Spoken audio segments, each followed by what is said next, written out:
ಜೈ ಹಿಂದ್ ಸ್ನೇಹಿತರೆ, ಇನ್ನು ಕೆಲವೇ ದಿನಗಳಲ್ಲಿ ಟಿ ಪರೀಕ್ಷೆಗೆ ತಾವೆಲ್ಲ ತಯಾರಿಯನ್ನು ನಡೆಸ್ತಾ ಇದ್ದೀರಿ. ಸೊ ಇವತ್ತಿನ ವಿಡಿಯೋದಲ್ಲಿ ಟಿ ಪರೀಕ್ಷೆಗೆ ಸಹಾಯವಾಗುವಂತೆ ಒಂದು ಕ್ವಿಕ್ ರಿವಿಷನ್ಗೋಸ್ಕರ ಒಂದು ವಿಶೇಷವಾದ ಒಂದು ಸೆಷನ್ ತಗೊಂಡು ಬಂದಿದ್ದೀವಿ. ಈ ಸೆಷನ್ ವಿಶೇಷತೆ ಏನು ಕೇಳಿದ್ರೆ, ನೀವು ತಮ್ಮನಲ್ಲಿ ನೋಡಿದ ಹಾಗೆ ಶೈಕ್ಷಣಿಕ ಮನೋವಿಜ್ಞಾನಕ್ಕೆ ಸಂಬಂಧಪಟ್ಟಂಥ ಕಂಪ್ಲೀಟ್ ಆಗಿರುವಂಥ ಒಂದು ಮಾಸ್ಟರ್ ವಿಡಿಯೋ ಕ್ಲಾಸ್. ಇದು ಒಂದು ಮಹಾ ಮ್ಯಾರಥಾನ್ನ ತಗೊಂಡು ಬಂದಿದ್ದೀವಿ. ಇದು 2 ಭಾಗದಲ್ಲಿರುತ್ತೆ. ಮೊದಲ ಭಾಗದಲ್ಲಿ ನಾವು ಶೈಕ್ಷಣಿಕ ಮನೋವಿಜ್ಞಾನಕ್ಕೆ ಸಂಬಂಧಪಟ್ಟಂತೆ ವಿಶೇಷವಾಗಿ 1ರಿಂದ 5ನೇ ತರಗತಿ ಮತ್ತು 6ರಿಂದ 8ನೇ ತರಗತಿವರೆಗಿನ ಪೇಪರ್ 1 ಮತ್ತು ಪೇಪರ್ 2 ಟಿಯ ಪೇಪರ್ 1 ಆ್ಯಂಡ್ 2ಗೆ ಸಂಬಂಧಪಟ್ಟಂಥ ಸಂಪೂರ್ಣವಾಗಿರುವಂತಹ ಶೈಕ್ಷಣಿಕ ಮನೋವಿಜ್ಞಾನವನ್ನು ನಾವು ಕವರ್ ಮಾಡ್ತೀವಿ. ಸೊ ಈ ವಿಡಿಯೋದಲ್ಲಿ ಶೈಕ್ಷಣಿಕ ಮನೋವಿಜ್ಞಾನದ ಪ್ರಮುಖ ಸಿದ್ಧಾಂತಗಳು ಮತ್ತು ಪ್ರತಿಪಾದಕರು, ಶೈಕ್ಷಣಿಕ ಮನೋವಿಜ್ಞಾನದ ಅರ್ಥ ಮತ್ತು ವಿಧಾನಗಳು, ಶೈಕ್ಷಣಿಕ ಮನೋವಿಜ್ಞಾನದಲ್ಲಿ ಪ್ರಮುಖವಾಗಿ ಬರುವಂಥ ಚಾಪ್ಟರ್ ಆಗಿರುವಂತಹ ಬೆಳವಣಿಗೆ ಮತ್ತು ವಿಕಾಸ, ಇನ್ನು ವೈಯಕ್ತಿಕ ಭಿನ್ನತೆ ಮತ್ತು ಬುದ್ಧಿಶಕ್ತಿಗೆ ಸಂಬಂಧಪಟ್ಟಂತಹ ಪ್ರಮುಖ ಅಂಶಗಳನ್ನು ಚರ್ಚೆ ಮಾಡ್ತೀವಿ. ಪ್ರಮುಖ ವಿಚಾರಗಳನ್ನು ಡಿಸ್ಕಸ್ ಮಾಡ್ತಾ ಪ್ರಮುಖ ಒಂದು ಪಾಯಿಂಟ್ ವೈಸ್ ಅಂಶಗಳನ್ನು ನೋಡ್ತಾ ಅದರ ಜೊತೆಗೆ ಪ್ರಶ್ನೋತ್ತರಗಳನ್ನು ಕೂಡ ನೋಡ್ತಾ ಹೋಗ್ತೀವಿ. ಸೊ ಪ್ರತಿ ಅಂಶ ಕೂಡ ಇಂಪಾರ್ಟೆಂಟ್ ಇದೆ. ವಿಡಿಯೋವನ್ನು ಸ್ಕಿಪ್ ಮಾಡದೆ ನೋಡಿ, ಈ ವಿಡಿಯೋದ ಸದುಪಯೋಗ ಮಾಡಿಕೊಡಿ ಅಂತ ಹೇಳ್ತಾ ಸೆಷನ್ ಸ್ಟಾರ್ಟ್ ಮಾಡ್ತಿದ್ದೀವಿ. ಸೊ ಮೊದಲ ಒಂದು ಅಂಶ ಇರುತ್ತದೆ, ಶೈಕ್ಷಣಿಕ ಮನೋವಿಜ್ಞಾನದ ಪ್ರಮುಖ ಸಿದ್ಧಾಂತಗಳು ಮತ್ತು ಅದರ ಪ್ರತಿಪಾದಕರು ಯಾರು. ಪ್ರತಿ ಪರೀಕ್ಷೆಯಲ್ಲಿ ಕೇಳುವಂತಹ ಒಂದು ಅಂಶ ಇದು, ಶೈಕ್ಷಣಿಕ ಮನೋವಿಜ್ಞಾನದ ಪ್ರಮುಖ ಸಿದ್ಧಾಂತಗಳು ಮತ್ತು ಅದರ ಪ್ರತಿಪಾದಕರು.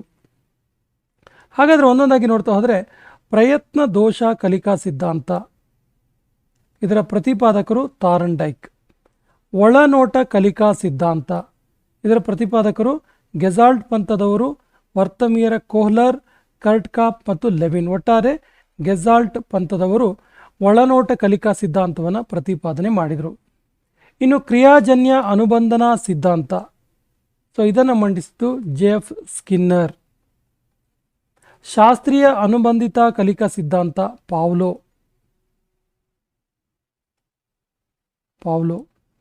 ಅಭಿಜಾತ ಸೋಪಾದಿತ ಅನುಕ್ರಿಯಾವಾದ AB ವ್ಯಾಟ್ಸನ್. ಸಾಮಾಜಿಕ ಕಲಿಕಾ ಸಿದ್ಧಾಂತ ಆಲ್ಬರ್ಟ್ ಬಂಡೂರಾ. ನೋಡಿ, ಸಾಮಾಜಿಕ ಕಲಿಕಾ ಸಿದ್ಧಾಂತ ತುಂಬ ಸರಿ ಎಕ್ಸಾಮಲ್ಲಿ ಕೇಳಿರುವಂಥ ಪ್ರಶ್ನೆ ಇದು, ಆಲ್ಬರ್ಟ್ ಬಂಡೂರಾ. ಮನೋವಿಶ್ಲೇಷಣಾ ಸಿದ್ಧಾಂತ ಸಿಗ್ಮಂಡ್ ಫ್ರಾಯ್ಡ್. ಅಗತ್ಯತೆಯ ಶ್ರೇಣಿ ಸಿದ್ಧಾಂತ ಅಬ್ರಾಹಂ ಮಾಸ್ಲೋ. ಪದ ಸೋಪಾನ ಕಲಿಕೆ ರಾಬರ್ಟ್ ಗಾಗ್ನೆ. ಅನ್ವೇಷಣಾ ಕಲಿಕೆ ಬ್ರೂನರ್. ಪ್ರಭುತ್ವ ಕಲಿಕಾ ಸಿದ್ಧಾಂತ ಬೆಂಜಮಿನ್ ಬ್ಲೂಮ್. ಮನೋಸಾಮಾಜಿಕ ವಿಕಾಸ ಸಿದ್ಧಾಂತ ಎರಿಕ್ಸನ್. ನೈತಿಕ ವಿಕಾಸ ಸಿದ್ಧಾಂತ ಕೋಹಲ್ಬರ್ಗ್. ಜ್ಞಾನಾತ್ಮಕ ಕಾರ್ಯಗಳು ಜೀನ್ ಪಿಯಾಜೆ. ವಿಕಾಸಾತ್ಮಕ ಕಾರ್ಯಗಳು ಹರ್ವಿಂಗ್ ಹರ್ಸ್ಟ್. ಬುದ್ಧಿಶಕ್ತಿ ದ್ವಿಕಾರಕವಾದ ಸ್ಪಿಯರ್ಮನ್. 3 ಆಯಾಮಗಳ ವಾದ ಗಿಲ್ಫರ್ಡ್. ಕಲಿಕಾ ವರ್ಗಾವಣೆ ಥಾರ್ನ್ಡೈಕ್. ಬುದ್ಧಿಶಕ್ತಿಯ ಬಹುಕಾರವಾದ ಥಾರ್ನ್ಡೈಕ್. ಮಾನವತಾವಾದ ಕಾರ್ಲ್ ರೋಜರ್ಸ್ ಮತ್ತು ಅಬ್ರಾಹಂ ಮಾಸ್ಲೋ. ಇವು ಪ್ರಮುಖವಾದಂತಹ 20 ಸಿದ್ಧಾಂತಗಳು ಮತ್ತು ಅದರ ಪ್ರತಿಪಾದಕರು. 20 ಸಿದ್ಧಾಂತಗಳು ಮತ್ತು ಪ್ರತಿಪಾದಕರು.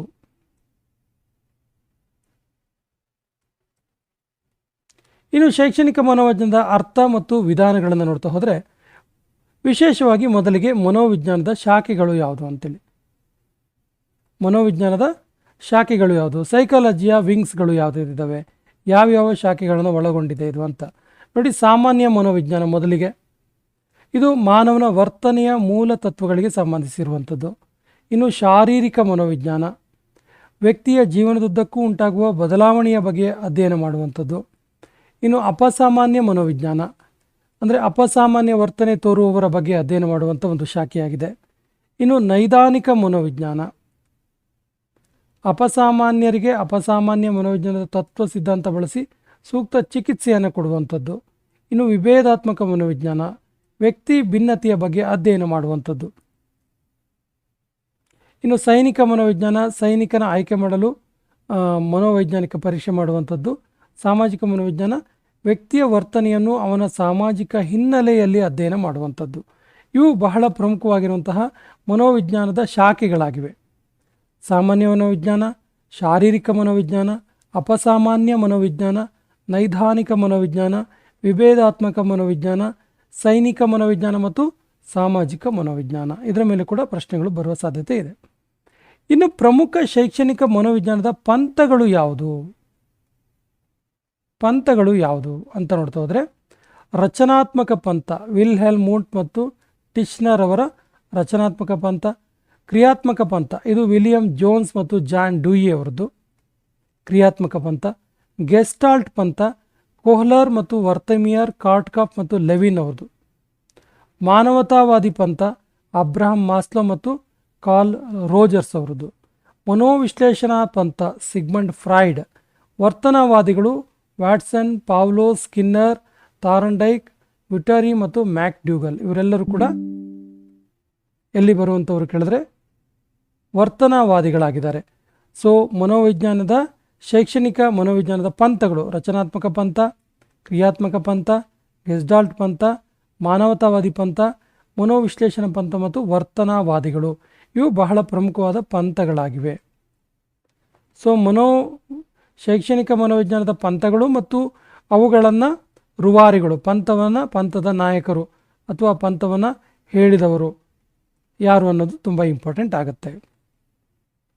ಇನ್ನು ಶೈಕ್ಷಣಿಕ ಮನೋವಿಜ್ಞಾನದ ವಿಧಾನಗಳು, ಮೆಥಡ್ ಆಫ್ ಸೈಕಾಲಜಿ ಅಂತ ನಾವೇನು ಕರಿತೀವಲ್ಲ, ಮೆಥಡ್ ಆಫ್ ಸೈಕಾಲಜಿ ನೋಡಿ. ಪ್ರಮುಖ ವಿಧಾನಗಳು ಒಂದೊಂದಾಗಿ ನೋಡ್ತಾ ಹೋಗೋಣ. ವೀಕ್ಷಣಾ ವಿಧಾನ, ಅಬ್ಸರ್ವೇಷನ್ ಮೆಥಡ್, JB ವ್ಯಾಟ್ಸನ್ ಅವ್ರದ್ದು. ನೋಡಿ, ವೀಕ್ಷಣಾ ವಿಧಾನದ ಪ್ರತಿಪಾದಕರು ಯಾರು ಅಂತ ಕೇಳ್ತಾರೆ. ವೀಕ್ಷಣಾ ವಿಧಾನ ಗೊತ್ತಿರಲಿ, JB ವ್ಯಾಟ್ಸನ್. ನೋಡಿ, ವ್ಯಕ್ತಿಯನ್ನು ವಿವಿಧ ಸನ್ನಿವೇಶದಲ್ಲಿ ಉದ್ದೇಶಪೂರ್ವಕವಾಗಿ ಅಧ್ಯಯನ ಮಾಡುವಂಥ ವಿಧಾನವಾಗಿದೆ ಇದು. ಟೈಪ್ಸ್ ಆಫ್ ಅಬ್ಸರ್ವೇಷನ್ ಮೆಥಡ್, ವೀಕ್ಷಣಾ ವಿಧಾನದ ಪ್ರಕಾರಗಳು ಯಾವುದು ಕೇಳಿದ್ರೆ, ಸ್ವಾಭಾವಿಕ ವೀಕ್ಷಣೆ, ನಿಯಂತ್ರಿತ ವೀಕ್ಷಣೆ, ಸಹಭಾಗಿತ್ವ ವೀಕ್ಷಣೆ ಮತ್ತು ಅಸಹಭಾಗಿತ್ವ ವೀಕ್ಷಣೆ. ಇವೆಲ್ಲವೂ ಕೂಡ ವೀಕ್ಷಣಾ ವಿಧಾನದ ಪ್ರಕಾರಗಳು, ಮೀನ್ಸ್ ವೀಕ್ಷಣೆಯ ಪ್ರಕಾರಗಳು. ವೀಕ್ಷಣಾ ವಿಧಾನದ ನಂತರ ಅಂತರಾವಲೋಕನ ವಿಧಾನ. ಸೊ ಅಂತರಾವಲೋಕನ ವಿಧಾನ ಯಾರ್ದು? ಅಂತರಾವಲೋಕನ ವಿಧಾನ. ಇದರ ಪ್ರವರ್ತಕರು ಯಾರು ಕೇಳಿದ್ರೆ EB ಟಿಚ್ನರ್. ಇವರು ಅಂತರಾವಲೋಕನ ವಿಧಾನದ ಪ್ರವರ್ತಕರು. ಸೊ ಅಂತರಾವಲೋಕನ ವಿಧಾನ ಕೂಡ ಇಂಪಾರ್ಟೆಂಟ್ ಆಗಿರುವಂಥ ಒಂದು ಮೆಥಡ್ ಆಗಿದೆ. ಸೊ ಇದು ಅತ್ಯಂತ ಹಳೆಯ ವಿಧಾನವಾಗಿದೆ. ನೋಡಿ, ಎಜುಕೇಷನಲ್ ಸೈಕಾಲಜಿಯ ಮೆಥಡ್ಗಳಲ್ಲಿ ಅತ್ಯಂತ ಹಳೆಯ ಮೆಥಡ್ ಯಾವುದು ಅಂತ ಕೇಳಿದ್ರೆ ಅದು ಅಂತರಾವಲೋಕನ ವಿಧಾನ. ಅತ್ಯಂತ ಹಳೆಯ ವಿಧಾನವಾಗಿದೆ. ಏನು ಹಂಗಂದ್ರೆ ಕೇಳಿದ್ರೆ, ಅಂತರಾವಲೋಕನ ವಿಧಾನ ಅಂದರೆ ಏನು ಕೇಳಿದ್ರೆ, ವ್ಯಕ್ತಿಯು ತನ್ನ ಅನುಭವಗಳನ್ನು ಪ್ರಜ್ಞಾವಸ್ಥೆಗೆ ತರುವುದು, ತನ್ನನ್ನು ತಾನು ಅರಿಯೋದು, ಆತ್ಮವಿಮರ್ಶೆ ಮಾಡ್ಕೊಳ್ಳೋದು, ಸೆಲ್ಫ್ ಕ್ರಿಟಿಸಿಸಮ್ ಮಾಡೋದು ಮತ್ತು ಆತ್ಮ ಸಾಕ್ಷಾತ್ಕಾರ. ಇದನ್ನು ಸಿಂಹಾವಲೋಕನ ವಿಧಾನ ಅಂತ ಕೂಡ ಕರಿತೀವಿ. ಇಂಟ್ರೋಸ್ಪೆಕ್ಷನ್ ಅಂದರೆ ಒಳಹೊಕ್ಕು ನೋಡುವುದು ಅಂತರಾವಲೋಕನ ವಿಧಾನ ಅಂದರೆ. ಸೊ ವೀಕ್ಷಣಾ ವಿಧಾನ ಆಯಿತು, ಅಂತರಾವಲೋಕನ ವಿಧಾನ ಆಯಿತು. ಇನ್ನು ವ್ಯಕ್ತಿ ಅಧ್ಯಯನ, ಕೇಸ್ ಸ್ಟಡಿ. ವ್ಯಕ್ತಿ ಅಧ್ಯಯನ ಅಂದರೆ ಏನು ಕೇಳಿದ್ರೆ, ಒಬ್ಬ ವ್ಯಕ್ತಿಯ ಬಗ್ಗೆ ಆಳವಾಗಿ ಅಧ್ಯಯನ ಮಾಡುವ ವಿಧಾನವಾಗಿದ್ದು, ಅಶಿಸ್ತಿನ ಮಗು, ಶೈಕ್ಷಣಿಕವಾಗಿ ಹಿಂದುಳಿದ ಮಗು, ಬಾಲಾಪರಾಧಿ, ಸಮಸ್ಯಾತ್ಮಕ ಮಕ್ಕಳನ್ನು ಅಧ್ಯಯನ ಮಾಡುವಂಥ ಒಂದು ವಿಶೇಷವಾದ ವಿಧಾನ ಇದು. ಇದೊಂದು ನೈದಾನಿಕ ವಿಧಾನವಾಗಿದೆ. ಅಂದರೆ ಸಮಸ್ಯೆಗೆ ಕಾರಣ ಕಂಡು ಹಿಡಿದು ಪರಿಹಾರವನ್ನು ಕೊಡುವಂಥ ವಿಧಾನವಾಗಿದೆ. ಯಾವುದು? ವ್ಯಕ್ತಿ ಅಧ್ಯಯನ. ಇನ್ನು ಪ್ರಾಯೋಗಿಕ ವಿಧಾನ, experimental marks, experimental method. So ಪ್ರಾಯೋಗಿಕ ವಿಧಾನದ ಬಗ್ಗೆ ಮಾತಾಡೋದಾದರೆ ಇದರ ಒಂದು ಪ್ರವರ್ತಕರು ವಿಲ್ಹೆಲ್ಮ್ ವೂಂಟ್.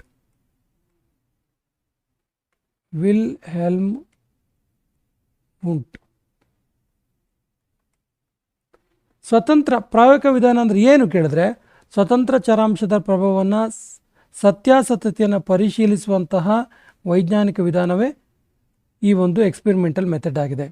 ಸೊ ಇದರಲ್ಲಿ ಸ್ವತಂತ್ರ ಚರಾಂಶ ಇರುತ್ತೆ, ಅಸಂಗತ ಚರಾಂಶ ಇರುತ್ತೆ ಮತ್ತು ಪರತಂತ್ರ ಚರಾಂಶ ಇರುತ್ತೆ. ಸ್ವತಂತ್ರ ಚರಾಂಶದಲ್ಲಿ ಬಹುಮತ ಮತ್ತು ಶಿಕ್ಷೆಯನ್ನು ನೀಡಲಾಗುತ್ತೆ. ಅಸಂಗತ ಚರಾಂಶದಲ್ಲಿ ವಯಸ್ಸು ಮತ್ತು ಲಿಂಗವನ್ನು ಪರಿಗಣಿಸಲಾಗುತ್ತೆ.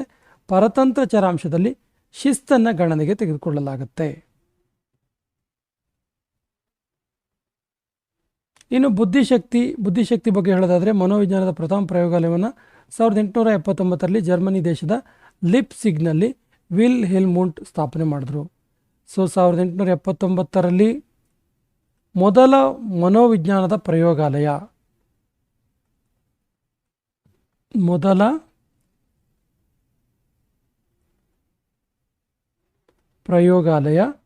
ಯಾರು ಸ್ಥಾಪಿಸಿದ್ದು ಕೇಳಿದ್ರೆ ವಿಲ್ ಹೆಲ್ಮುಂಟ್.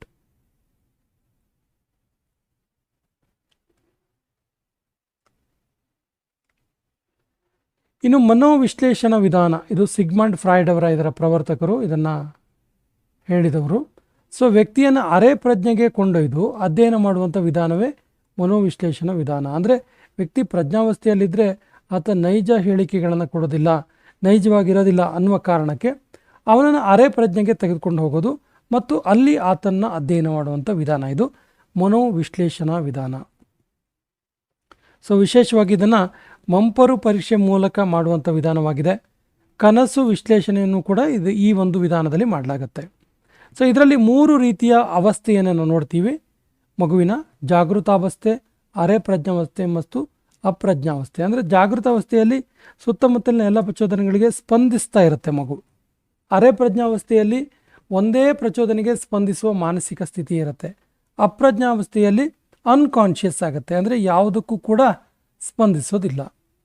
ಇನ್ನು ಸಮೀಕ್ಷಾ ವಿಧಾನದಲ್ಲಿ ವಿಶೇಷವಾಗಿ ದತ್ತಾಂಶಗಳ ಸಂಗ್ರಹಣೆ ಮಾಡಲಾಗುತ್ತೆ, ಅದರ ಅರ್ಥ ವಿವರಣೆಗಳನ್ನು ಒಳಗೊಂಡಿರುತ್ತೆ ಮತ್ತು ಆಸಕ್ತಿ ಮನೋಭಾವಗಳನ್ನು ಸಂಗ್ರಹಿಸೋದು ಮತ್ತು ವಿಶ್ಲೇಷಣೆ ಮಾಡೋದು ಇದರ ಪ್ರಮುಖ ಗುರಿಯಾಗಿದೆ. ಸೊ ಈ ಸಮೀಕ್ಷಾ ವಿಧಾನ ಎಲ್ಲೆಲ್ಲಿ ಬಳಕೆ ಆಗುತ್ತೆ ಕೇಳಿದ್ರೆ, ಚುನಾವಣೆ ಸಂದರ್ಭದಲ್ಲಿ ವಿವಿಧ ಚಾನಲ್ಗಳು ದೂರವಾಣಿ ಮೂಲಕ ಸಮೀಕ್ಷೆ ಮಾಡ್ತವೆ, ಯಾರಿಗೆ ಒಲವಿದೆ, ಯಾವ ಪಕ್ಷಕ್ಕೆ ಒಲವಿದೆ ಅಂತ. ಆ ಥರ ಇದರಲ್ಲಿ ಸಂದರ್ಶನ ಮತ್ತು ಪ್ರಶ್ನಾವಳಿ ಮೆಥಡನ್ನು ಯೂಸ್ ಮಾಡ್ತೀವಿ.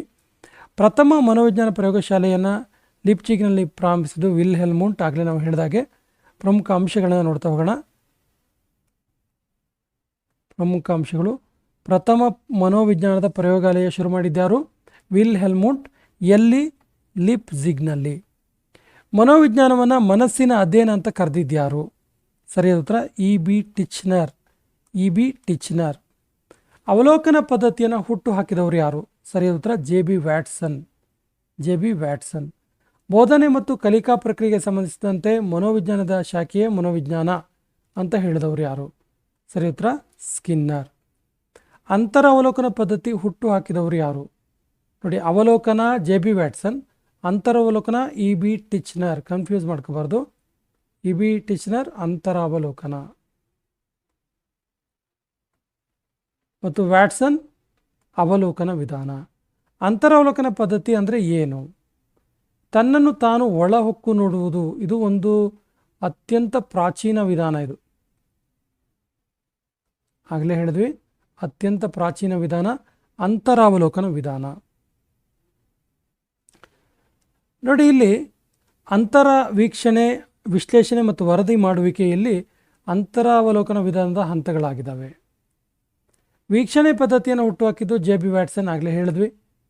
ಜೀವಿಯ ವರ್ತನೆಯನ್ನು ವಿವಿಧ ಸನ್ನಿವೇಶದಲ್ಲಿ ಪೂರ್ವಯೋಜಿತವಾಗಿ ಉದ್ದೇಶಪೂರ್ವಕವಾಗಿ ವೀಕ್ಷಣೆ ಮಾಡಿ ಅದನ್ನು ದಾಖಲಿಸುವಂಥ ವಿಧಾನ ಯಾವುದು? ವೀಕ್ಷಣಾ ವಿಧಾನ. ಸನ್ನಿವೇಶದ ಗ್ರಹಿಕೆ, ವಿಶ್ಲೇಷಿಸುವಿಕೆ ಮತ್ತು ಅರ್ಥೈಸುವಿಕೆ, ಇದು ಯಾವ ವಿಧಾನದ ಹಂತಗಳು? ನೋಡಿ, ವೀಕ್ಷಣಾ ವಿಧಾನದ ಹಂತಗಳಾಗಿವೆ.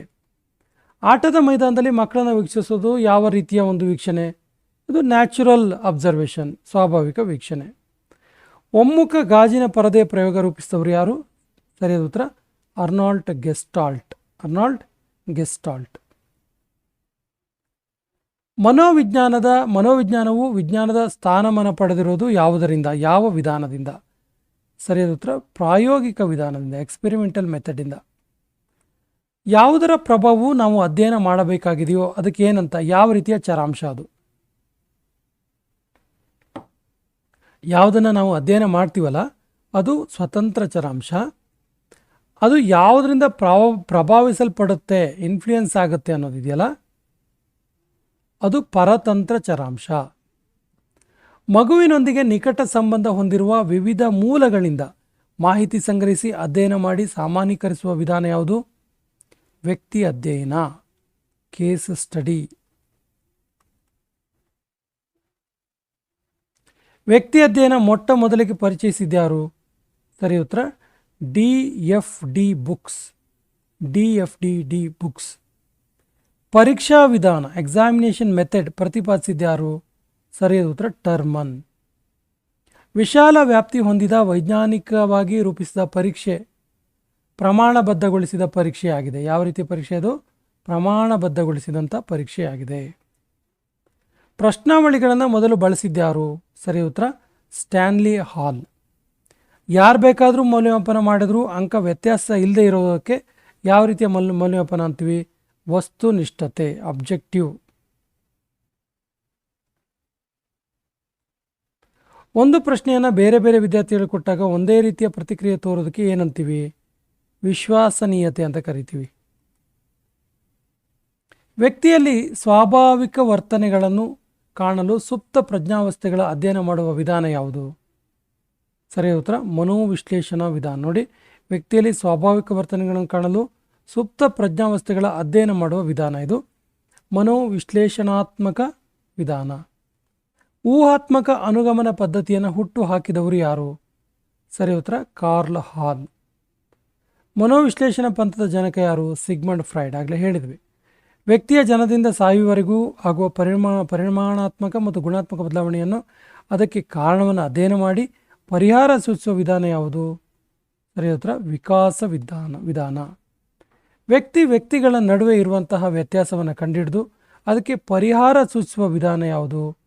ಸರಿ ಉತ್ತರ ವಿಭೇದಾತ್ಮಕ ವಿಧಾನ. ಪ್ರಯೋಗ ವಿಧಾನದಲ್ಲಿ ಪ್ರಯೋಗಕರ್ತ ಇರ್ತಾನಲ್ಲ, ಆತನ ಬದಲಾವಣೆಗೆ ಒಳಪಡಿಸುವ ಚರಾಂಶವನ್ನು ಏನಂತ ಕರೀತಾರೆ? ಸ್ವತಂತ್ರ ಚರಾಂಶ ಅಂತ ಕರೀತಾರೆ. ಒಂದು ನೈಜವಾದ ಸಮಸ್ಯೆ ಸನ್ನಿವೇಶದಲ್ಲಿ ವ್ಯಕ್ತಿ ಹೇಗೆ ವರ್ತಿಸ್ತಾನೆ ಅನ್ನೋದನ್ನು ಅಧ್ಯಯನ ಮಾಡಲು ಸೂಕ್ತವಾಗಿದ್ಯಾವುದು? ಸರಿ ಉತ್ತರ ಸನ್ನಿವೇಶ ಪರೀಕ್ಷೆ.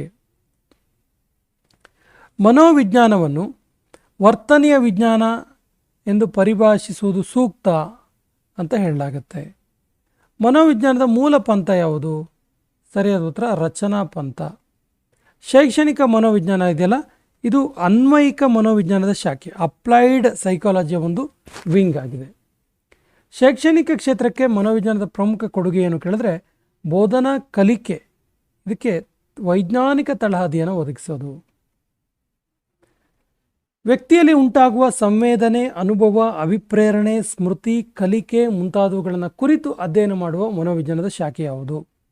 ಸರಿಯಾದ ಉತ್ತರ ಸಾಮಾನ್ಯ ಮನೋವಿಜ್ಞಾನದ ಶಾಖೆ. ಸಾಮಾನ್ಯ ಮನೋವಿಜ್ಞಾನದ ಶಾಖೆ ಇದು ಏನು ಮಾಡುತ್ತಿದ್ದು? ವ್ಯಕ್ತಿಯಲ್ಲಿ ಉಂಟಾಗುವಂತಹ ಸಂವೇದನೆ, ಅನುಭವ, ಅಭಿಪ್ರೇರಣೆ, ಸ್ಮೃತಿ, ಕಲಿಕೆ ಮುಂತಾದವುಗಳನ್ನು ಅಧ್ಯಯನ ಮಾಡುವಂತಹ ಮನೋವಿಜ್ಞಾನದ ಒಂದು ಶಾಖೆಯಾಗಿದೆ ಇದು. ಯಾವುದು? ಸಾಮಾನ್ಯ ಮನೋವಿಜ್ಞಾನದ ಶಾಖೆ.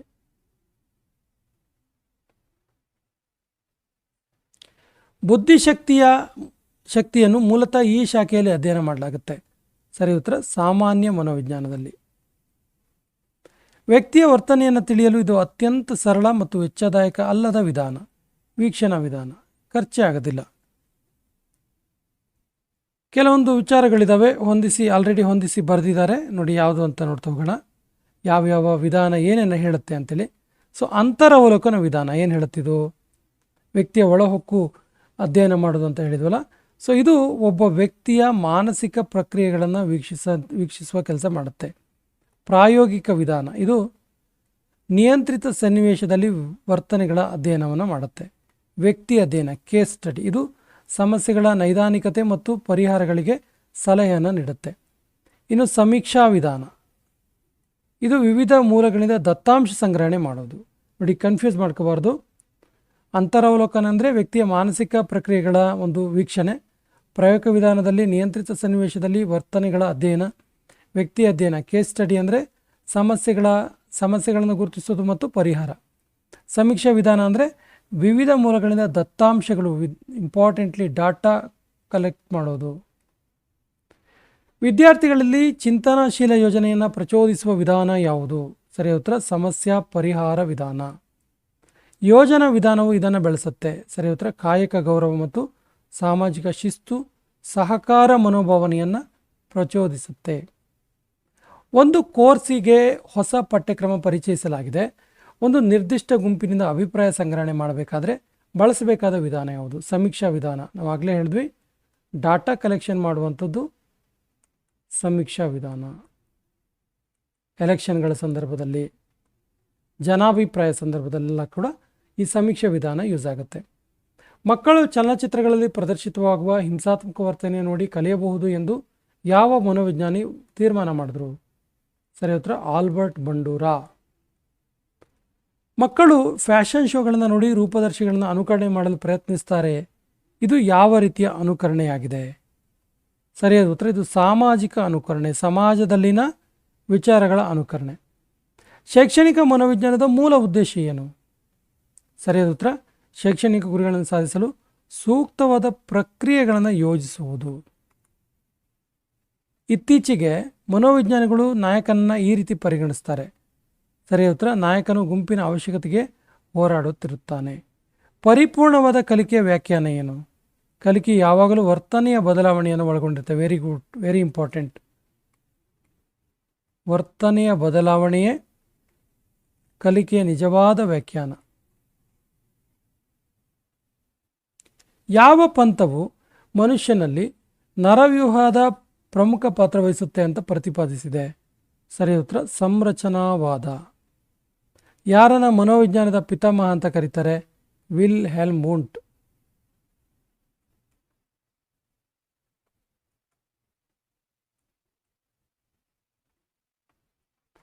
ಯಾರನ್ನ ಶೈಕ್ಷಣಿಕ ಮನೋವಿಜ್ಞಾನದ ಪಿತಾಮಹ ಅಂತ ಕರೀತಾರೆ? ಸರಿಯಾದ ಉತ್ತರ ಥಾರ್ನ್ಡೈಕ್. ಶೈಕ್ಷಣಿಕ ಮನೋವಿಜ್ಞಾನ ಏನನ್ನು ಅಧ್ಯಯನ ಮಾಡುತ್ತೆ? ವರ್ತನೆಯನ್ನು ಅಧ್ಯಯನ ಮಾಡುತ್ತೆ. ಪಿಯಾಜೆ ಅವರ ಪ್ರಕಾರ ಜ್ಞಾನ ವಲಯ ವಿಕಾಸದ ಗರಿಷ್ಠ ಮಟ್ಟದಲ್ಲಿ ಆಗುವ ಹಂತ ಯಾವುದು? ಕಿಶೋರಾವಸ್ಥೆ. ಸಾಮಾಜೀಕರಣ ಪ್ರಕ್ರಿಯೆಯಲ್ಲಿ ಜ್ಞಾನವನ್ನು ಸಹ ರಚಿಸಲಾಗುವುದು ಎನ್ನುವ ಸಿದ್ಧಾಂತ ಯಾರ್ದು? ವೈಗೋಟ್ಸ್ಕಿಯವರ ಸಿದ್ಧಾಂತವಾಗಿದೆ. ವೈಗೋಟ್ಸ್ಕಿಯವರ ಸಿದ್ಧಾಂತವಾಗಿದೆ ಇದು. ಇನ್ನು ಸೈಕಲ್ ಕಲಿಕೆ ಯಾವ ಕಲಿಕಾ ವಿಧಾನಕ್ಕೆ ಉದಾಹರಣೆ? ಸರಿ ಉತ್ತರ ಪ್ರಯತ್ನ ಪ್ರಮಾದ ಕಲಿಕೆ. ಅಂದರೆ ತಪ್ಪು ಮಾಡಿ ತಪ್ಪುಗಳನ್ನು ತಿದ್ದುಕೊಳ್ಳುವಂಥದ್ದು. ಸೈಕಲ್ ಕಡಿಬೇಕಾದ್ರೆ ತುಂಬ ಸರಿ ಬಿದ್ದಿರ್ತೀವಿ, ಆನಂತರ ಸರಿಯಾಗಿ ಹೊಡೆಯೋದನ್ನು ಕಲಿತೀವಿ. ಆ ರೀತಿ. ಅಧ್ಯಾಯ 3ಕ್ಕೆ ಬಂದ್ವಿ. ಬೆಳವಣಿಗೆ ಮತ್ತು ವಿಕಾಸ. ಬೆಳವಣಿಗೆ ಮತ್ತು ವಿಕಾಸ. ಸೊ ಬೆಳವಣಿಗೆ ಮತ್ತು ವಿಕಾಸದ ನಡುವಿನ ವ್ಯತ್ಯಾಸ ನೋಡಿ. ಬೆಳವಣಿಗೆ ಪರಿಮಾಣಾತ್ಮಕವಾಗಿದೆ. ಬೆಳವಣಿಗೆ ನಾವು ಕ್ವಾಂಟಿಟಿ ನೋಡ್ತೀವಿ, ಎಷ್ಟು ಎತ್ತರ ಗಾತ್ರ ಆ ಥರ. ವಿಕಾಸ ಗುಣಾತ್ಮಕವಾಗಿದೆ, ಇದು ಕ್ವಾಲಿಟಿ. ಬೆಳವಣಿಗೆಯಲ್ಲಿ ಬಾಹ್ಯ ಬದಲಾವಣೆ ಆದರೆ ವಿಕಾಸದಲ್ಲಿ ಆಂತರಿಕ ಬದಲಾವಣೆ ಆಗುತ್ತೆ. ಬೆಳವಣಿಗೆಯಲ್ಲಿ ದೈಹಿಕ ಬದಲಾವಣೆ ಆದರೆ ವಿಕಾಸದಲ್ಲಿ ಬೌದ್ಧಿಕ, ಭಾವನಾತ್ಮಕ, ಸಾಮಾಜಿಕ, ನೈತಿಕ ಬದಲಾವಣೆ ಆಗುತ್ತೆ. ಬೆಳವಣಿಗೆಯು ವಿಕಾಸದ ಒಂದು ಭಾಗವಾದರೆ ವಿಕಾಸವು ಬೆಳವಣಿಗೆಯನ್ನು ಒಳಗೊಂಡಿದೆ. ಜೀವನದ ಒಂದು ಹಂತದವರೆಗೆ ಸಾಗಿ ನಿಂತು ಹೋಗುತ್ತೆ. ಸರ್ಟೈನ್ 23 25ಗೋ ಬೆಳವಣಿಗೆ ನಿಂತು ಹೋಗುತ್ತೆ. ಬಟ್ ವಿಕಾಸ ಅನ್ನೋದು ಜೀವನ ಪರ್ಯಂತ ನಿರಂತರವಾಗಿ ಸಾಗ್ತಾ ಇರುತ್ತೆ. ಇನ್ನು ಪರಿಪಕ್ವನ ಅಂದರೆ ಏನು? ಸೊ ಪರಿಪಕ್ವನ ಅಂದರೆ ವ್ಯಕ್ತಿಯಲ್ಲಿ ಅಂತರ್ಗತವಾಗಿರುವ ಸಾಮರ್ಥ್ಯಗಳನ್ನು ಸ್ವಾಭಾವಿಕವಾಗಿ ಹೊರಗಡೆ ಹಾಕಬಹುದಾಗಿದೆ.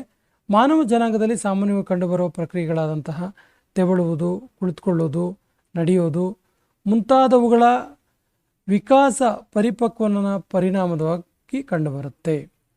ಸೊ ನೋಡಿ, ಮಗು 4 ತಿಂಗಳಿಗೆ ಆಧಾರವಿಲ್ಲದೆ ಕೂತ್ಕೊಳ್ಳುತ್ತೆ.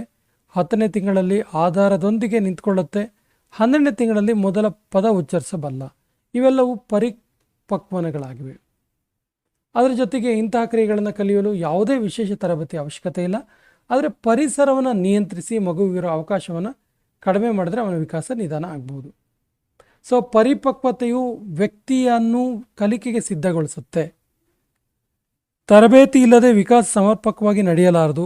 ಒಬ್ಬ ವ್ಯಕ್ತಿ ಬರೆಯೋದು, ಹಾಡೋದು, ಇತರ ಕಾರ್ಯಗಳನ್ನು ಸಾಧಿಸೋದು ಕೇವಲ ಪರಿಪಕ್ವತೆಯಿಂದ ಸಾಧ್ಯ ಇಲ್ಲ. ಇನ್ನು ವಿಕಾಸದ ತತ್ವಗಳು. ಅನುವಂಶೀಯತೆ ಮತ್ತು ಪರಿಸರಗಳ ನಡುವಿನ ಅನ್ಯೋನ್ಯ ಕ್ರಿಯೆ ಫಲಿತವೇ ವಿಕಾಸ.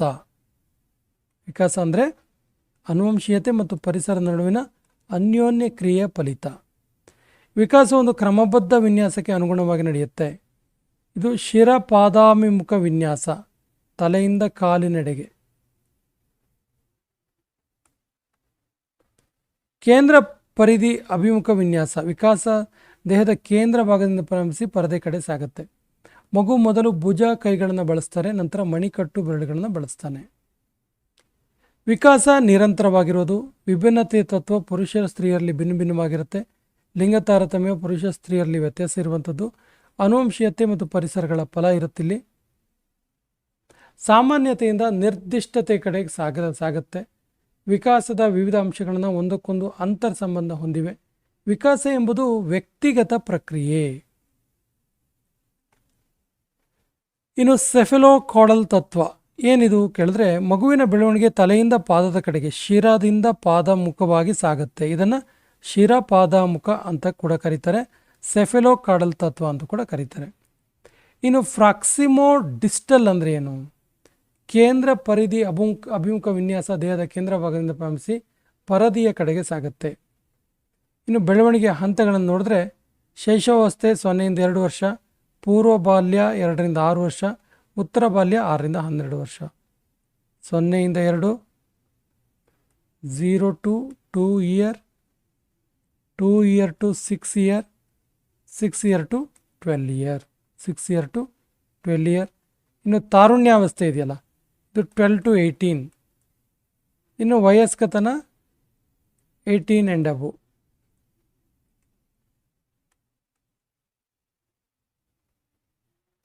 ಶೈಶವಾವಸ್ಥೆಯಲ್ಲಿ ಮಗು ತೋರುವ ಪ್ರತಿಕ್ರಿಯೆಗಳು ಯಾವುದು?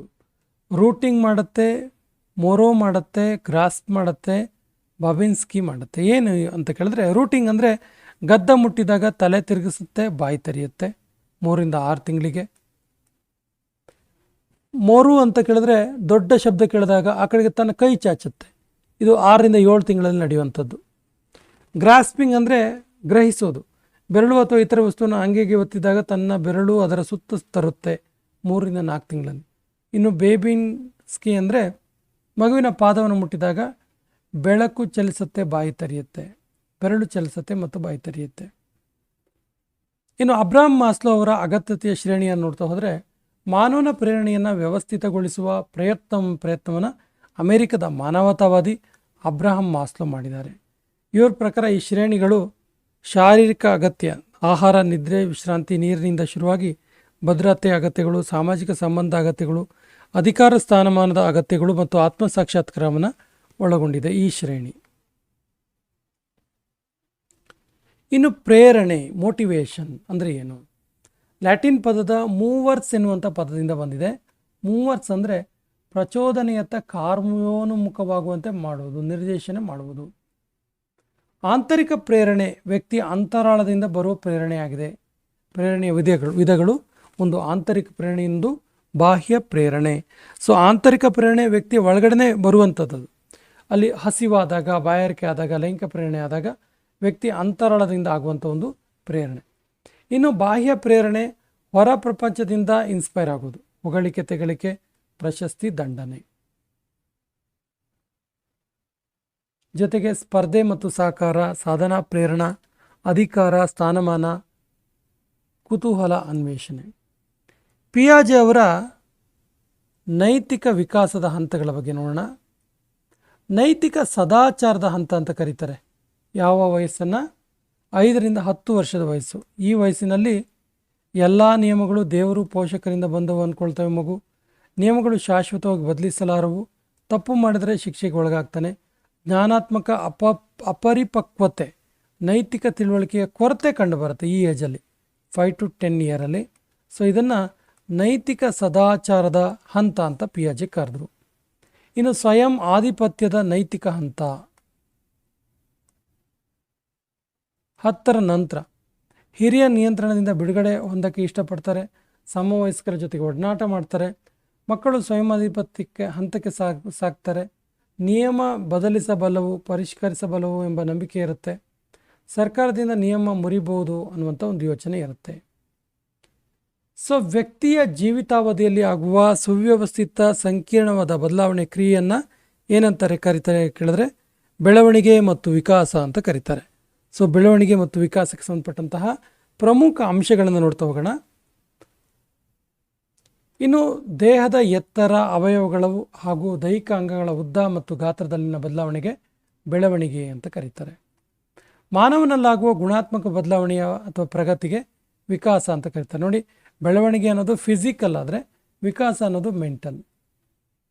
ಬೆಳವಣಿಗೆ ಬಾಲ್ಯ ಹಾಗೂ ತಾರುಣ್ಯದಲ್ಲಿ ಅತಿ ಶೀಘ್ರವಾಗಿದ್ದು ನಂತರ 11ರಿಂದ 20ನೇ ವಯಸ್ಸಿನ ವರ್ಷದವರೆಗೂ ತಟಸ್ಥ ಆಗುತ್ತೆ. ಹುಟ್ಟಿನಿಂದ ಸಾಯುವವರೆಗೆ ನಿರಂತರವಾಗಿರೋದು ವಿಕಾಸ. ವಿಕಾಸ ಅನುವಂಶೀಯತೆ ಮತ್ತು ಪರಿಸರದ ಕೊಡುಗೆಯಾಗಿದೆ. ವಿಕಾಸ ಶಿರ ಪಾದಾಭಿಮುಖವಾಗಿ ವಿನ್ಯಾಸದಿಂದ ಹೋಗುತ್ತೆ. ಕೇಂದ್ರ ಪರಿಧಿ ಅಭಿಮುಖ ವಿನ್ಯಾಸ ಹಾಗೂ ಚಲನ ವಿನ್ಯಾಸ. ವಿಕಾಸ ಯಾವಾಗಲೂ ಸಾಮಾನ್ಯತೆಯಿಂದ ನಿರ್ದಿಷ್ಟತೆ ಕಡೆಗೆ ಸಾಗುತ್ತೆ. ವಿಕಾಸದ ವ್ಯಕ್ತಿಗತ ಪ್ರಕ್ರಿಯೆ ಅದು ವ್ಯಕ್ತಿಯಿಂದ ವ್ಯಕ್ತಿಗೆ ಭಿನ್ನವಾಗಿರುತ್ತೆ. ಕಣ್ಣಿನ ಬಣ್ಣ, ಕೂದಲು ಹಾಗೂ ಚರ್ಮಗಳ ಬಣ್ಣ, ತಲೆಯ ಗಾತ್ರ, ಕೈ ಬೆರಳು ವಿನ್ಯಾಸ ಇತ್ಯಾದಿಗಳು ಮುಖ್ಯವಾಗಿ ಅನುವಂಶೀಯ ಗುಣಗಳಿಂದ ನಿರ್ಧರಿಸಲ್ಪಡುತ್ತೆ. ಅನುವಂಶೀಯತೆ ಕಾರಣ ಇದಕ್ಕೆಲ್ಲ. ಕಣ್ಣಿನ ಬಣ್ಣ, ಕೂದಲು, ಚರ್ಮದ ಬಣ್ಣ, ತಲೆಯ ಗಾತ್ರ, ಕೈ ಬೆರಳು ವಿನ್ಯಾಸ ಇವೆಲ್ಲವು. ಅಭಿಕ್ಷಮತೆ, ಆಪ್ಟಿಟ್ಯೂಡ್ ಇದೆಯಲ್ಲ, ಇದು ಅನುವಂಶೀಯತೆಯಿಂದ ಪ್ರಭಾವ ಬೀರದೆ. ಅನುವಂಶೀಯತೆ ಮತ್ತು ಪರಿಸರ ಅಂಶಗಳೆರಡೂ ಪ್ರಕೃತಿ ಮತ್ತು ಪೋಷಣೆ ಅಂಶಗಳೆಂದು ಕರೀತಾರೆ. ಮಾನವನ ಝೈಗೋಟ್ 23 ಜೊತೆ ವರ್ಣತಂತುಗಳು 23 ಜೊತೆ ಇರುತ್ತೆ. ಅದರಲ್ಲಿ 22 ಜೊತೆ ಸಾಮಾನ್ಯ ವರ್ಣತಂತು. ಇನ್ನು ಮಗುವಿನ ಲಿಂಗ ನಿರ್ಧಾರಕ ವರ್ಣತಂತು ಯಾವುದು ಕೇಳಿದ್ರೆ ತಂದೆಯ ವರ್ಣತಂತು. ಇನ್ನು ಅನುವಂಶೀಯ ಶಾಸ್ತ್ರದ ಪಿತಾಮಹ ಅಂತೇಳಿ ಗ್ರೆಗರ್ ಜೋಹಾನ್ ಮೆಂಡಲ್ ಅವರನ್ನ ಹೇಳ್ತಾರೆ. ಇವರು ಬಟಾಣಿ ಸಸ್ಯದ ಮೇಲೆ ಪ್ರಯೋಗ ಮಾಡಿ ಅನುವಂಶೀಯತೆ ಸಿದ್ಧಾಂತವನ್ನು ಮಂಡಿಸಿದರು. ಹೆಚ್ಚು ಬುದ್ಧಿಶಕ್ತಿ ಹೊಂದಿರುವ ತಂದೆ ತಾಯಿಗಳು ಹೆಚ್ಚು ಬುದ್ಧಿಶಕ್ತಿ ಹೊಂದಿರುವ ಮಕ್ಕಳನ್ನು ಪಡೆದಿರೋದಕ್ಕೆ ಏನಂತೀವಿ? ರೂಪಕ್ಕೆ ಪ್ರತಿರೂಪವಾಗಿರುವ ತತ್ವ ಇದು. ಕಡಿಮೆ ಬುದ್ಧಿಶಕ್ತಿ ಹೊಂದಿದ ತಂದೆ ತಾಯಿಗಳು ಹೆಚ್ಚು ಬುದ್ಧಿಶಕ್ತಿ ಹೊಂದಿದ ಮಕ್ಕಳನ್ನು ಪಡೆಯೋದ್ರೆ ಅದು ಭಿನ್ನತೆಯ ತತ್ವ. ಹೆಚ್ಚು ಎತ್ತರವಿರುವ ತಂದೆ ತಾಯಿ ತಮಗಿಂತ ಕಡಿಮೆ ಎತ್ತರವಿರುವ ಮಕ್ಕಳನ್ನು ಪಡೆದ್ರೆ ಅದು ಸಮಾಶ್ರಯಣದ ತತ್ವ. ಮಾನವನ ವಿವಿಧ ಬೆಳವಣಿಗೆ ಕುರಿತು ಹರ್ಲಾಕ್ 10 ಹಂತಗಳನ್ನು ಸಾಮಾನ್ಯವಾಗಿ ಒಪ್ಪಿಕೊಳ್ಳಲಾಗಿದೆ. ಹರ್ಲಾಕ್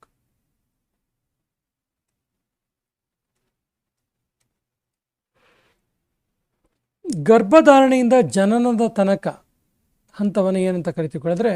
ಪ್ರಸವ ಪೂರ್ವ ಹಂತ. ಜನನದಿಂದ 2 ವಾರದವರೆಗೆ ಶೈಶವ. ಶೈಶವ ಅವಸ್ಥೆಯನ್ನು ಪಿಯಾಜೆ ಏನಂತ ಕರೆದ್ರು? ಸಂವೇದನಾ ಗತಿಶೀಲ ಹಂತ. ಇಂಪಾರ್ಟೆಂಟ್, ತುಂಬ ಸರಿ ಕೇಳಿದ್ದಾರೆ, ನೋಟ್ ಮಾಡ್ಕೊಳ್ಳಿ. ಪಿಯಾಜೆ ಅವರು ಯಾವ ಹಂತವನ್ನು ಸಂವೇದನಾ ಗತಿ ಹಂತ ಅಂತ ಕರೆದ್ರು ಕೇಳಿದ್ರೆ ಶೈಶವ ಅವಸ್ಥೆ. ಮಗುವಿನಲ್ಲಿ ಸಾಮಾಜೀಕರಣವು ಮನೆಯಿಂದಲೇ ಪ್ರಾರಂಭ ಆಗುತ್ತೆ. ತಾಯಿಯೇ ಅದರ ಮೊದಲ ಗುರು. ಅನುಕರಣೆ ಮೂಲಕ ಸಾಮಾಜಿಕ ಸಂಬಂಧವನ್ನು ಬೆಳೆಸ್ಕೊಳ್ಳುತ್ತೆ. ಮಗುವಿನ ಬೆಳವಣಿಗೆ ಅತಿ ಶೀಘ್ರದಲ್ಲಿ ಇರುವುದು ಯಾವ ಏಜಲ್ಲಿ ಕೇಳಿದ್ರೆ ಹಸುಳಿತನದ ಹಂತದಲ್ಲಿ.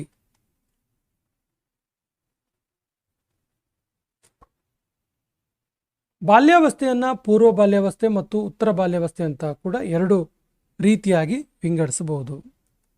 ಪೂರ್ವ ಬಾಲ್ಯ ಮತ್ತು ಉತ್ತರ ಬಾಲ್ಯ. ಪೂರ್ವ ಬಾಲ್ಯ 2ರಿಂದ 6 ವರ್ಷ ಅನ್ವೇಷಣೆ ಮತ್ತು ಅನುಕರಣೀಯ ಹಂತ. ನರ್ಸರಿ ಶಾಲೆಗಳನ್ನು ಮಗುವನ್ನ ಸಾಮಾಜೀಕರಣದ ತೊಟ್ಟಿಲು ಅಂತ ಕರೀತಾರೆ. ಶಾಲಾ ಪೂರ್ವ ಹಂತ, ಕೂಟ ಪೂರ್ವಯುಗ, ಅನ್ವೇಷಣಾ ಹಂತ, ಪ್ರಶ್ನಿಸುವ ಹಂತ, ಸೃಜನಶೀಲ ಹಂತ ಇವೆಲ್ಲವಕ್ಕೂ ಇರುವ ಹೆಸರು ಪೂರ್ವ ಬಾಲ್ಯಾವಸ್ಥೆಯ ಹಂತಕ್ಕಿರುವ ಹೆಸರು. ಶಾಲಾ ಪೂರ್ವ ಹಂತ, ಕೂಟ ಪೂರ್ವಯುಗ, ಅನ್ವೇಷಣಾ ಹಂತ, ಪ್ರಶ್ನಿಸುವ ಹಂತ, ಸೃಜನಶೀಲ ಹಂತ. ಉತ್ತರ ಬಾಲ್ಯಾವಸ್ಥೆ ಅಥವಾ ಪೂರ್ವ ತಾರುಣ್ಯಾವಸ್ಥೆಯ ಹಂತ ಯಾವ್ದು ಏಜಿಂದ ಯಾವ ಏಜ್ವರೆಗೆ? 6ರಿಂದ 12 ವರ್ಷದ ಒಳಗೆ. ಉತ್ತರ ಬಾಲ್ಯ ಹಂತವನ್ನು ಕೂಟಯುಗ ಅಥವಾ ಗುಂಪು ಕಟ್ಟುವ ಯುಗ ಅಂತ ಕೂಡ ಕರೀತಾರೆ. DAT ಡಾಟ್ ಪರೀಕ್ಷೆಯನ್ನು ಯಾವುದನ್ನು ಅಳತೆ ಮಾಡೋದಕ್ಕೆ ಉಪಯೋಗಿಸ್ತಾರೆ? ಸರಿಯಾದ ಉತ್ತರ ಅಭಿಸಾಮರ್ಥ್ಯ. ಕೋಹಲ್ಬರ್ಗರ ಪ್ರಕಾರ ಜ್ಞಾನಾತ್ಮಕ ಪ್ರತಿಕ್ರಿಯೆಗಳಾದಂತಹ ಆಲೋಚನೆ ಮತ್ತು ತಾರ್ಕಿಕತೆ ಮಗುವಿನ ಈ ವಿಕಾಸದಲ್ಲಿ ಪ್ರಮುಖ ಪಾತ್ರ ವಹಿಸುತ್ತೆ. ಸರಿ ಉತ್ತರ ನೈತಿಕ ವಿಕಾಸ. ಪಿಯಾಜೆ ಅವರ ಪ್ರಕಾರ ಮಗುವು ಗಾತ್ರ ಮತ್ತು ವಸ್ತುಗಳ ಆಕಾರಕ್ಕೆ ಸಂಬಂಧಿಸಿದ ಪರಿಕಲ್ಪನೆಗಳನ್ನು ಬೆಳೆಸಿಕೊಳ್ಳುವ ಹಂತ ಯಾವುದು? ಸರಿ ಉತ್ತರ ಮೂರ್ತ ಕಾರ್ಯಗಳ ಹಂತ. ಬೆಳವಣಿಗೆಯ ಬುಗ್ಗೆ ಅಂತೇಳಿ ಯಾವ ಏಜನ್ನು ಕರಿತೀವಿ? ಬೆಳವಣಿಗೆಯ ಬುಗ್ಗೆ, ಇದು ತಾರುಣ್ಯಾವಸ್ಥೆ. ಸಾಮಾಜಿಕ ಸಾಂಸ್ಕೃತಿಕ ಸಿದ್ಧಾಂತವನ್ನು ನೀಡಿದವರು ಯಾರು? ವೈಗೋಟ್ಸ್ಕಿ ಅಥವಾ ವೈಗೋಟ್ಸ್ಕಿ. ಒಬ್ಬ ಯುವಕ ತನ್ನ 5 ವರ್ಷದ ಮಗುವನ್ನು 1ನೇ ತರಗತಿಗೆ ಪ್ರವೇಶ ದಾಖಲಾತಿ ಮಾಡಲು ಬಯಸಿದರೆ ಅವನಿಗೆ ನೀವು ನೀಡುವ ಸಲಹೆ ಏನು? ಈ ಕೆಳಗಿನ ಯಾವ ಅಂಶದ ಮೇಲೆ ಅವಲಂಬಿತವಾಗಿರುತ್ತೆ? ಸರಿ ಉತ್ತರ ಪಕ್ವತೆ. ತರುಣನ ವಿಕಾಸಾತ್ಮಕ ಕಾರ್ಯಗಳನ್ನು ಪರಿಚಯಿಸಿದವರು ಯಾರು? ಸರಿ ಉತ್ತರ ಹ್ಯಾವಿಂಗ್ ಹಸ್ಟ್. ಇನ್ನು ವೈಯಕ್ತಿಕ ಭಿನ್ನತೆ ಮತ್ತು ಬುದ್ಧಿಶಕ್ತಿಗೆ ಸಂಬಂಧಪಟ್ಟಂತಹ ಪ್ರಮುಖ ಅಂಶಗಳು: ದೇಹದ ಆಕಾರ, ಬಣ್ಣ, ರೂಪ, ಕಾರ್ಯಸಾಧನೆ, ಬುದ್ಧಿಶಕ್ತಿ ಮತ್ತು ಸಾಮಾಜಿಕ ಸಂಬಂಧದಲ್ಲಿ ಆಗಬಹುದಾದಂಥ ಭಿನ್ನತೆಯನ್ನು ವೈಯಕ್ತಿಕ ಭಿನ್ನತೆ ಅಂತ ಕರಿತೀವಿ. Individual difference.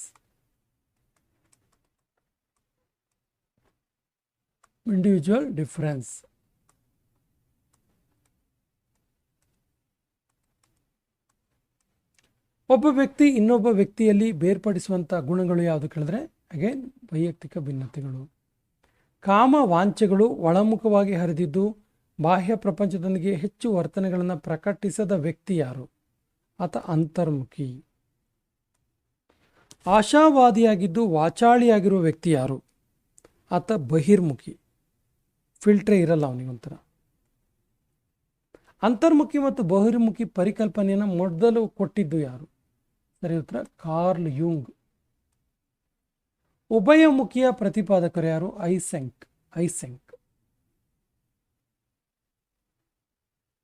ತಾರುಣ್ಯಾವಸ್ಥೆಗಿಂತ ಹೆಚ್ಚು ಬಾಲಾಪರಾಧಗಳು ಉತ್ತರ ಬಾಲ್ಯಾವಸ್ಥೆಯಲ್ಲಿ ಕಂಡುಬರುತ್ತವೆ. ಇವು ಗ್ರಾಮೀಣ ಪ್ರದೇಶಗಳಿಗಿಂತ ಪಟ್ಟಣ ಪ್ರದೇಶದಲ್ಲಿಯೇ ಹೆಚ್ಚು ಕಂಡುಬರುವುದು. ವಸಂತ ಕಾಲ, ಬೆಳವಣಿಗೆಯ ಬುಗ್ಗೆ, ಸಂದಿಗ್ಧ ಕಾಲ, ಜೀವನದ ದಾರಿಯ ಮಧ್ಯದ ಮಾರ್ಗ ಅಂತೆಲ್ಲ ಕರೆಯುವಂತಹ ಬೆಳವಣಿಗೆ ಹಂತ ಯಾವುದು? ಸರಿ ಉತ್ತರ ತಾರುಣ್ಯಾವಸ್ಥೆ. ಅಡಾಲಸೆನ್ಸ್ ಎಂಬ ಆಂಗ್ಲ ಪದ ಅಡಾಲಸಿಯರ್ ಎಂಬ ಲ್ಯಾಟಿನ್ ಪದದಿಂದ ಬಂದಿದೆ. ಹಾಗಾದರೆ ಈ ಅಡಾಲಸಿಯರ್ ಇದರ ಅರ್ಥ ಏನು? ಸರಿ ಉತ್ತರ ಪರಿಪಕ್ವವಾಗಿ ಬೆಳೆಯೋದು. ನಾಯಕನ ಪೂಜೆ, ಹಗಲುಗನಸನ್ನು ಕಾಣೋದು, ಇವೆಲ್ಲ ಯಾವುದರ ಪ್ರಮುಖ ಲಕ್ಷಣ ಕೇಳಿದ್ರೆ ತಾರುಣ್ಯಾವಸ್ಥೆ. ಪಿಯಾಜೆ ಅವರ ಜ್ಞಾನಾತ್ಮಕ ವಿಕಾಸದ ಹಂತಗಳು ಯಾವುದು ಕೇಳಿದ್ರೆ ಸಂವೇದನಗತಿಯ ಹಂತ, ಕಾರ್ಯಪೂರ್ವ ಹಂತ, ಮೂರ್ತ ಕಾರ್ಯಗಳ ಹಂತ ಮತ್ತು ಔಪಚಾರಿಕ ಹಂತ. ಮಗು ತನ್ನ ತಂದೆ ತಾಯಿಗಳು ಇತರರು ಮಾಡುವ ಚಟುವಟಿಕೆಗಳನ್ನು ವೀಕ್ಷಿಸಿ ಅವರ ಅನುಪಸ್ಥಿತಿಯಲ್ಲಿ ಅದನ್ನು ಅನುಕರಿಸುತ್ತೆ. ಈ ಅನುಕರಣೆ ಯಾವುದು? ಸರಿ ಉತ್ತರ ವಿಳಂಬಿತ ಅನುಕರಣೆ. ತುಂಬ ಸರಿ ಕೇಳಿದ್ದಾರೆ, ಇದನ್ನು ನೋಟ್ ಮಾಡ್ಕೊಳ್ಳಿ. ಬ್ರೂನರ್ನ ಜ್ಞಾನಾತ್ಮಕ ವಿಕಾಸದ ಹಂತಗಳು ಯಾವುದು? ಕ್ರಿಯಾತ್ಮಕ ವಿಕಾಸ, ಬಿಂಬಾತ್ಮಕ ವಿಕಾಸ ಮತ್ತು ಸಾಂಕೇತಿಕ ವಿಕಾಸ. ಕೋಹಲ್ಬರ್ಗ್ ಅವರ ನೈತಿಕ ವಿಕಾಸದ ಹಂತಗಳು ಯಾವುದು? ಸಾಂಪ್ರದಾಯಿಕ ಪೂರ್ವ ನೈತಿಕ ಹಂತ, ಸಾಂಪ್ರದಾಯಿಕ ನೈತಿಕ ಹಂತ ಮತ್ತು ಸ್ವಯಂ ಸ್ವೀಕೃತಿ ನೈತಿಕ ಹಂತ. ಎರಿಕ್ಸನ್ ಮನೋಸಾಮಾಜಿಕ ವಿಕಾಸದ ಹಂತಗಳನ್ನು ಗುರುತಿಸಿದ್ದಾರೆ. ಇನ್ನು ಇದರ ಹೆಚ್ಚುವರಿ ಪ್ರಶ್ನೋತ್ತರಗಳನ್ನು ನೋಡೋಣ. ತಂದೆ ತಾಯಿಗಳಿಂದ ಮಕ್ಕಳಿಗೆ ಗುಣಲಕ್ಷಣಗಳನ್ನು ವರ್ಗಾಯಿಸುವ ಅಂಶ ಯಾವುದು? ವಂಶವಾಹಿಗಳು, ಜೀನ್ಸ್ ಅಂತ ಕರಿತೀವಿ. ಪಿಯಾಜೆ ಅವರ ಜ್ಞಾನಾತ್ಮಕ ವಿಕಾಸದ ಹಂತಗಳು ಯಾವುದು? ಔಪಚಾರಿಕ ಹಂತ, ಮೂರ್ತ ಕ್ರಿಯೆಗಳ ಹಂತ, ಕ್ರಿಯಾಪೂರ್ವ ಹಂತ, ಸಂವೇದನಾಗತಿಯ ಹಂತ. ಪಿಯಾಜೆ ಅವರ ಬೆಳವಣಿಗೆ ಸಿದ್ಧಾಂತದ ಪ್ರಕಾರ ಸ್ಕೀಮಾ ಅಂದರೆ ಏನು?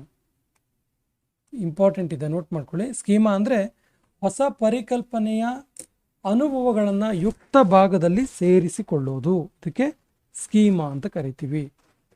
ಇನ್ನು ಪೂರ್ವ ಬಾಲ್ಯಾವಸ್ಥೆಗೆ ಸಂಬಂಧಿಸಿದ ಗುಣಲಕ್ಷಣಗಳನ್ನು ನೋಡಿದ್ರೆ ಅನ್ವೇಷಣಾ ಹಂತ, ಅನುಕರಣ ಹಂತ ಮತ್ತು ಪ್ರಶ್ನಿಸುವಂಥ ವಯಸ್ಸು. ಪೋಷಕರ ವಿಧ, ಮಗುವಿನ ಜನನ ಅನುಕ್ರಮ, ಸಾಮಾಜಿಕ ಆರ್ಥಿಕ ಸ್ಥಿತಿ, ಕೌಟುಂಬಿಕ ಸಂಬಂಧಗಳು ವ್ಯಕ್ತಿತ್ವ ರೂಪಿಸುವಲ್ಲಿ ಮುಖ್ಯ ಪಾತ್ರ ವಹಿಸುತ್ತವೆ. ಈ ಅಂಶಗಳು ಕೆಳಕಂಡ ಯಾವ ವರ್ಗಕ್ಕೆ ಸೇರಿದೆ ಕೇಳಿದ್ರೆ ಪರಿಸರದ ಅಂಶಗಳಿಗೆ ಸೇರಿದೆ. ವಿಕಾಸದ ಪ್ರಮುಖ ಅಂಶಗಳು, ವಿಕಾಸ ಪ್ರಕ್ರಿಯೆಯ ಪ್ರಮುಖ ಅಂಶಗಳು. ಇದು ನಿರಂತರವಾಗಿದೆ ವಿಕಾಸ, ಸಮಗ್ರವಾಗಿದ್ದು ಮತ್ತು ಗುಣಾತ್ಮಕವಾಗಿದ್ದು. ಒಂದು ಮಗು ತನ್ನ ಮನೆಯಿಂದ ಶಾಲೆಗೆ ಇರುವ ರಸ್ತೆ ನಕಾಶೆಯನ್ನು ಬಿಡಿಸುತ್ತೆ. ಬ್ರೂನರ್ ಪ್ರಕಾರ ಈ ಒಂದು ಚಿಂತನೆಗೆ ಏನಂತ ಕರೀತಾರೆ? ಇದು ಬಿಂಬಾತ್ಮಕ ಮಾರ್ಗ. ಅತಿಕ್ರಮಣ ಪ್ರವೃತ್ತಿ ಹೊಂದಿದ ಮಗುವಿನ ಲಕ್ಷಣ ಏನು? ಇದು ಅಧಿಕಾರವನ್ನು ಪ್ರತಿರೋಧಿಸುತ್ತೆ. ಸಾಮಾನ್ಯವಾಗಿ ಒಂದು ಮಗು ಆಯ್ಕೆ ಮಾಡುವಂತಹ ಮಾದರಿ ಯಾವುದು? ಅದು ಮಗುವಿನ ಸ್ವಯಂ ಆದರ್ಶಕ್ಕೆ ಸಮೀಪವಿರುವ ವ್ಯಕ್ತಿಯಾಗಿರ್ತಾನೆ. ಶಾಲಾ ಪೂರ್ವ ಹಂತದಲ್ಲಿ ಭಾಷಾ ಬೆಳವಣಿಗೆ ಯಾವುದರಿಂದ ಪ್ರಭಾವಿಸಲ್ಪಡುತ್ತೆ? ಅವಲೋಕನ, ವೀಕ್ಷಣೆ. 1 ವರ್ಷದ ಮಗು ಹಾವನ್ನು ನೋಡಿದಾಗ ಅದರ ಪ್ರತಿಕ್ರಿಯೆ ಹಿಂಗಿರುತ್ತೆ. ಸೊ ಕುತೂಹಲ ತೋರಿಸಿ ಹಾವನ ಕಡೆಗೆ ಹೋಗುತ್ತಾ ಮಗು. ಮಕ್ಕಳ ನೈತಿಕ ವರ್ತನೆ ಮೇಲೆ ಪ್ರಭಾವ ಬೀರುವಂಥ ಅಂಶಗಳು ಯಾವುದು? ಪೋಷಕರ ಸಾಮಾನ್ಯೀಕರಣ ಪ್ರಭಾವ ಬೀರುತ್ತೆ, ವರ್ತನೆಯ ಪರಿಣಾಮ ಮತ್ತು ಪೋಷಕರ ತರಬೇತಿ. ಹದಿಹರೆಯದ ಯುವಕ ಅಥವಾ ಯುವತಿಯರ ಲಕ್ಷಣ ಏನು?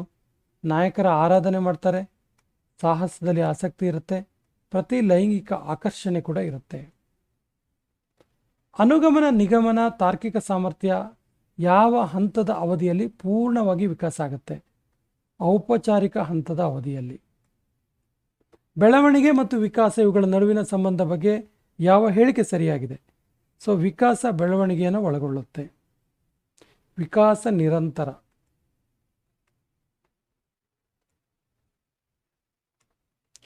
ಮಾನವರಲ್ಲಿ ಬೆಳವಣಿಗೆಯನ್ನು ತೋರುವ ಪ್ರಮುಖ ಲಕ್ಷಣಗಳೇನು? ಕಣ್ಣಿಗೆ ಕಾಣದು, ಎತ್ತರದಲ್ಲಿ ಹೆಚ್ಚಳ, ಹಲ್ಲುಗಳು ಕಾಣಿಸ್ಕೊಳ್ತವೆ, ತೂಕದಲ್ಲಿ ಹೆಚ್ಚಳ ಆಗುತ್ತೆ. ಇನ್ನು ಡಾಟ್ ಪರೀಕ್ಷೆಯನ್ನು ಯಾವುದನ್ನು ಅಳತೆ ಮಾಡೋಕ್ಕೆ ಪ್ರಯೋಗಿಸ್ತಾರೆ?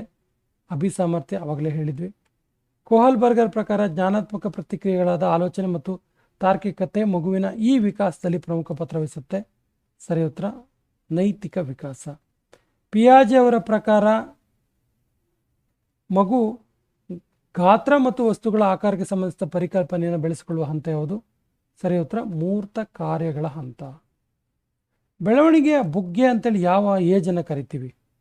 ಸರಿ ಉತ್ತರ ತಾರುಣ್ಯಾವಸ್ಥೆ, ಅಡೋಲಸೆನ್ಸ್. ಸಾಮಾಜಿಕ ಸಾಂಸ್ಕೃತಿಕ ಸಿದ್ಧಾಂತವನ್ನು ನೀಡಿದವರು ಯಾರು? ಸರಿ ಉತ್ತರ ವೈಗೋಟ್ಸ್ಕಿ.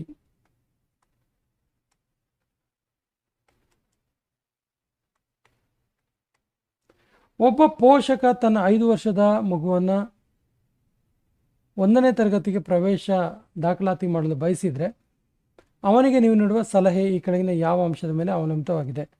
ಸರಿ ಉತ್ತರ ಪಕ್ವತೆ. ತರುಣ ವಿಕಾಸಾತ್ಮಕ ಕಾರ್ಯಗಳನ್ನು ಪರಿಚಯಿಸಿದ್ದಾರು? ಹ್ಯಾವಿಂಗ್ ಹರ್ಸ್ಟ್.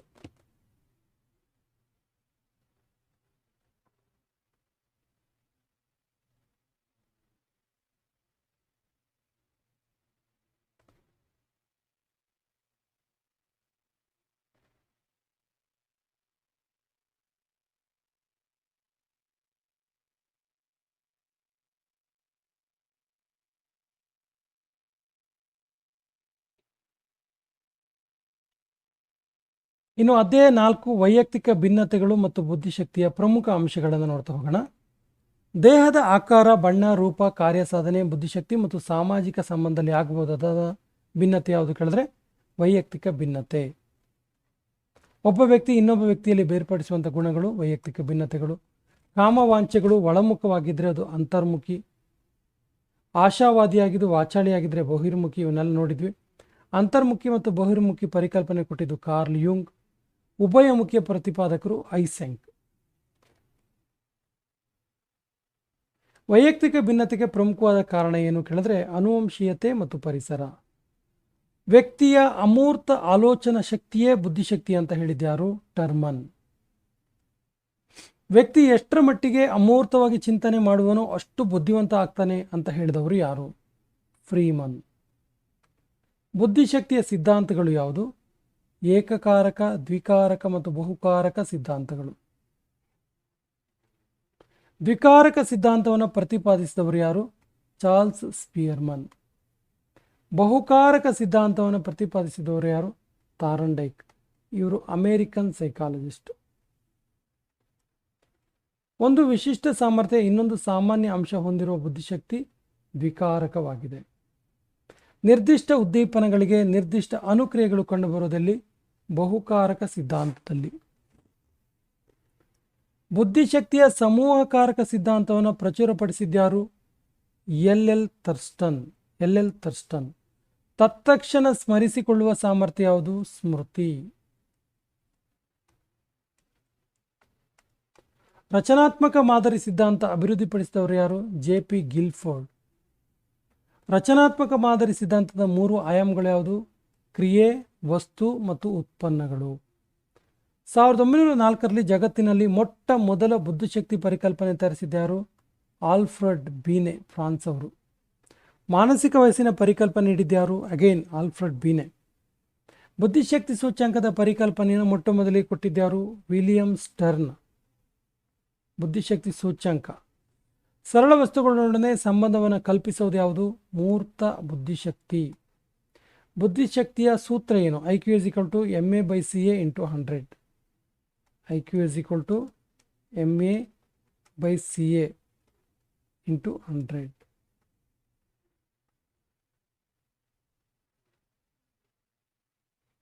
ಸಾಮಾನ್ಯ ಸಂಭಾವ್ಯ ರೇಖೆ ಯಾವ ಆಕಾರದಲ್ಲಿದೆ? ಘಂಟಾಕಾರದಲ್ಲಿರುತ್ತೆ. ಸೊ ಈ ರೀತಿ ಇರುತ್ತೆ. ಒಂದು ತರಗತಿಯಲ್ಲಿ ವೈವಿಧ್ಯಮಯವಾದ ಉದ್ದೀಪನಗಳು ಕಲಿಕೆಯಲ್ಲಿ ಮಾಡುವ ಸಹಾಯ ಯಾವುದು? ಅದು ಅವಧಾನವನ್ನು ಹೆಚ್ಚಿಸುತ್ತೆ. ಅಸಾಮಾನ್ಯ ಮಕ್ಕಳು ಅಂದರೆ ವಿನಾಯಿತಿ ಇರುವಂಥ ಅರ್ಥದಲ್ಲಿ ಯಾರು ಕೇಳಿದ್ರೆ ಹೆಚ್ಚಿನ ಪ್ರತಿಭೆಯುಳ್ಳ ಮತ್ತು ಬುದ್ಧಿಶಕ್ತಿಯಲ್ಲಿ ಹಿಂದಿರುವ ಮಕ್ಕಳು ಅಸಾಮಾನ್ಯ ಮಕ್ಕಳು. ಸಾಮಾನ್ಯ ಮಕ್ಕಳ ಮತ್ತು ಹಿಂದುಳಿದ ಮಕ್ಕಳ ಈ ಕೆಳಗಿನ ದರದಲ್ಲಿ ವ್ಯತ್ಯಾಸ ಹೊಂದಿರೋದಿಲ್ಲ. ಪದ ಸಂಪತ್ತು, ಸಮನ್ವಯತೆ, ದೇಹದಾಢ್ಯತೆ ಮತ್ತು ಮಮತೆ ಎಲ್ಲ ಈಕ್ವಲ್ ಇರುತ್ತೆ.